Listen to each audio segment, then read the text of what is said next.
एक और हदीस पाक में इसी बात को हुजूर ने यूं वाज़ेह किया। नबी अकरम सल्लल्लाहु ताला अलैहि वसल्लम फरमाते हैं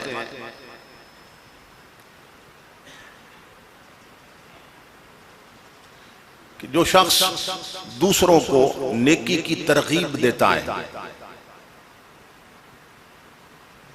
और नेकी के रास्ते पे चलने के लिए उन्हें तबलीग करता है और उसके समझाने पर कोई शख्स नेकी के रास्ते पे चल पड़ता है,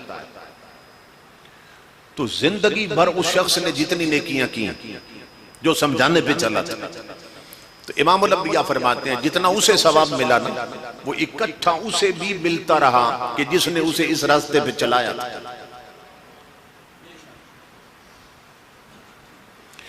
तीसरी हदीस भी हुज़ूर सल्लल्लाहु अलैहि वसल्लम की इसी मफहूम को वाज़ेह करती है। अब ये तीन हदीसें सुना के ना फिर मैं नतीजा देने लगा हूं आज की मजलिस के हवाले से। तो नबी अकरम सल्लल्लाहु ताला अलैहि वसल्लम ने फरमाया कि अल मुअज्जिनु यशहदु लहु कुल्लु रत्बिन व याबिसिन, कि मुअज्जिन जब मस्जिद में आजान देता है तो उसकी आवाज जहां तक जाती है, हर खुश्क और तर्च है, हर खुश्क और तर्च है, कयामत के दिन उसके हक में गवाह बन जाएगी। जहां तक मुअज्जिन की आवाज जाती है, हर खुश्क शय भी उसकी आजान पर कयामत के दिन अल्लाह की बारगाह में गवाह बन जाएगी, और हर तर शय भी उसकी आजान पर कयामत के दिन गवाह बन जाएगी। अब ये जो दो लफ्ज आए हैं रत्ब और याबिस हदीस में, कि यशहदु लहु कुल्लु रत्बिन व याबिसिन, कि हर तर और खुश्क शय, इस्लाम में तर चीजें कौन सी हैं और खुश्क चीजें कौन सी हैं, इसे अच्छी तरह समझ लें। यही दो लफ्ज कुरान हकीम में अल्लाह रब्बुल इज्जत ने भी इस्तेमाल किया। फरमाया ला रत्बिन वला याबिसिन इल्ला फी किताबिन मुबीन, फरमाया कोई तर और खुश्क ऐसी नहीं है कि जिसका जिक्र कुरान में न हो,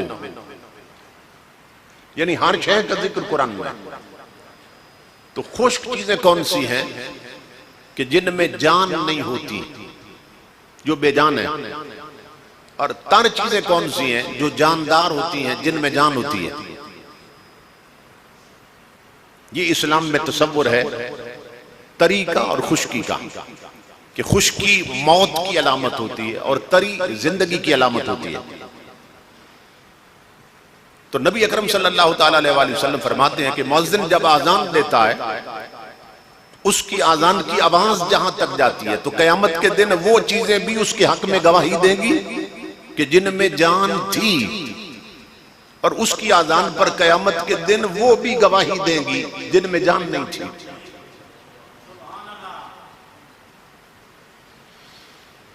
यानी मुअज्जिन यहां मस्जिद में आजान देता है, तो ये मस्जिद में जो लगी हुई ईंटें हैं ये बेजान है, जो सीमेंट लगा है ये बेजान है, जो आपके घरों में पत्थर लगे हैं बेजान है, जो जमीनों में ढीले पड़े हैं मिट्टी के बेजान है। तो इमामुल अंबिया फरमाते हैं जितनी बेजान चीजें हैं वो कयामत के दिन उस मुअज्जिन की आजान पर अल्लाह की बारगाह में गवाही देंगी। मिट्टी के ढीले गवाही देंगे, पत्थर गवाही देंगे, ईंटें गवाही देंगी। ये हदीस मैंने आपको पढ़ के सुना दी। और जितनी जानदार चीजें हैं वो भी गवाही देंगी। ये घरों में फिरने वाली चींटियां भी मुअज्जिन की आजान पे गवाही देंगी। दरख्तों में बैठे हुए परिंदे भी मुअज्जिन की आजान पे कयामत को गवाही देंगे। जितनी जानदार चीजें हैं और जितनी बेजान चीजें हैं वो भी गवाही देंगी। ये बात मैं इसलिए समझा रहा हूं थोड़ी तफसील के साथ कि एक नुक्ता आपको समझाने लगा हूं इसके ज़िमन में। वो ये है कि बाज लोगों का तसव्वुर ये है और कंसेप्ट ये है कि नबी वली मर के मिट्टी हो जाते हैं, माज़अल्लाह अस्तग़फिरुल्लाह। अब दलील ये देते हैं कि वो तो मिट्टी हो गए, तो क्या मिट्टी भी सुनती है कि तुम वलियों नबियों को जो पुकारते हो उनके मरने के बाद और वफात के बाद, तो वो तो कब्रों में मिट्टी हो गए, तो क्या मिट्टी भी सुनती है? यही दलील देते हैं ना, उन्हें तो मिट्टी खा ली तो मिट्टी भी सुनती है। तो मैं आपको हुजूर की हदीस पढ़ के सुना चुका हूं। इमामुल अंबिया फरमाते हैं कि मुअज्जिन की आजान मिट्टी भी सुनती है। मुअज्जिन की आजान पत्थर भी सुनते हैं, मुअज्जिन की आजान ईंटें भी सुनती हैं। और हुजूर ने क्या फरमाया हदीस में, यशहदु लहू, उसके हक में क़यामत के दिन गवाही देंगी सारी चीजें। तो हमारी अक्ल इसी पे अड़ी बैठी थी कि मिट्टी सुनती नहीं है। इमाम अल-अंबिया फरमाते हैं गवाही देगी अल्लाह की बारगाह में। तो इस हदीस ने साबित कर दिया कि मिट्टी सुनती भी है, मिट्टी बोलती भी है,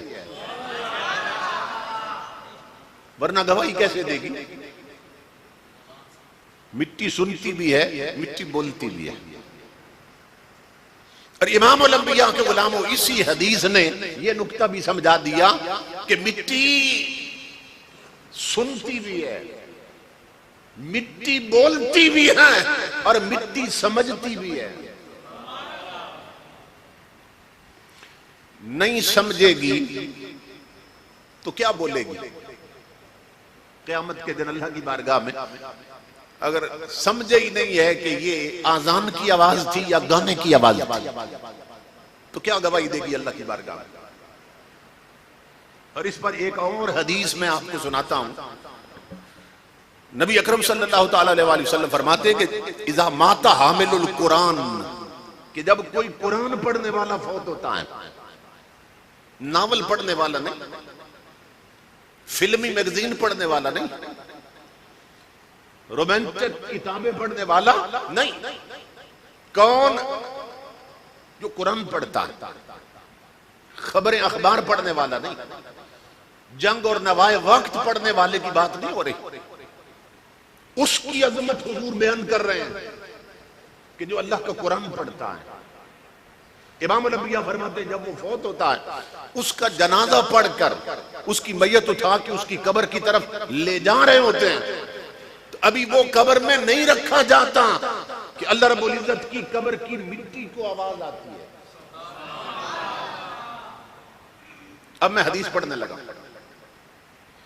अल्लाह रब्बुल इज्जत जिस कब्र में अभी उतरना है उसने, जिसने कुरान पढ़ा जिंदगी भर, अब उस मिट्टी को अल्लाह क्या फरमा रहा है? अल्लाह फरमाता ला ताकुली लहमहु, ए कब्र की मिट्टी खबरदार, जो तेरे अंदर आ रहा है इसका जिस्म नहीं खाना,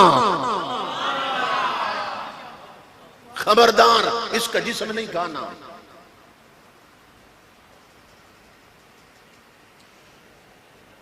बड़े बड़े चौधरी, मलक, महाराजे महाराजे मर जाते हैं, डॉक्टर इंजीनियर मर जाते हैं, ब्रिगेडियर जनरल मर जाते हैं, वजीर आजम और सदर मर जाते हैं, मगर वो मिट्टी को आवाज नहीं देता। वडेरे जागीरदार सरमायादार मरते हैं, मगर वो मिट्टी को आवाज नहीं देता। और ये कौन फौत हुआ कि अगर मिट्टी में अभी नहीं उतरा और वो मिट्टी को आवाजें दे रहा है? अजमत देखो, मिट्टी को पैगाम आने लगे। अल्लाह ने हुक्म दिया, खबरदार मिट्टी जो तेरे अंदर आ रहा है इसका जिस्म नहीं खाना। अच्छा, अब अगला हदीस का जो हिस्सा है ना, वो क्या है? हुज़ूर सल्लल्लाहु अलैहि वसल्लम फरमाते हैं कि अल्लाह जब फरमाता ना कब्र की मिट्टी ये जो आ रहा है इसका जिस्म नहीं खाना, अल्लाह ने नाम नहीं लिया कि फलां बंदा आ रहा है। अल्लाह ने उसका तारुफ नहीं करवाया कौन आ रहा है, सिर्फ फरमाया कि ला ताकुली लहमहु, ये जो आ रहा है ना इसका जिस्म नहीं खाना। अब चाहिए ये था कि कब्र की मिट्टी पलट के अल्लाह को जवाब देती कि मौला तेरा हुक्म आ गया, अब मुझे मालूम हो गया कि मेरे अंदर जो आ रहा है ना तेरा कोई प्यारा है, तेरा कोई करीबी मुकर्रम बंदा है, कोई साले और नेक बंदा है। अब तेरे इस हुक्म के बाद मुझे पता चल गया कि इसका जिस्म नहीं खाना। मगर वो मिट्टी जवाब ये नहीं देती है, जो जवाब बनता है वो नहीं देती है। मिट्टी क्या कहती है अल्लाह को? ये भी हदीस में मैं पढ़ने लगा। मिट्टी कहती है कैफा कुल्लु लहमहु व कलामु का फी जौफे, ओ मेरे रब मैं इसका जिस्म खा कैसे सकती हूं जिसके सीने में तेरा कुरान रहता था।